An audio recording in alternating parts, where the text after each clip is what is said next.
Jereo nefa ny tsy mandany 5,000 ariary koa tsy mila kolasy akory manao angeny fa tena angely ambavady sa manao nitandrify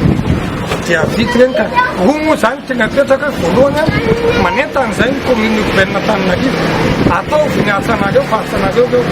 manentan'izay ny fitondram-panjakana mba ataovy ny asanareo mba hampahankiry amin'ireny volabe anaovana tetika azy reny fotsiny atsipety aminay ety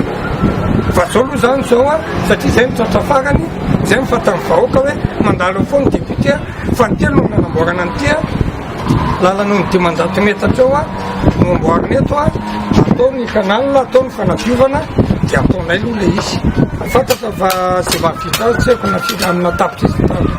aloha fa zay atao dia tsy maintsy atao zay mahavita azy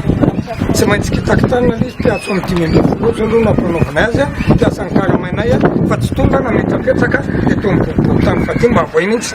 ty indroa ny teleky miboribory tany fadimy nampanantena fa ny efa mpiasa fa izany ny antoany lany aveo izy indroa ndraiky zany sasakely akory na hoe ilela-paladia azy ka dia atsona foana izy fa tokony mba lalany andraikitra taona aveo ko anao tsy asana député manao lalana fa rehefa tsy mahavita azy ny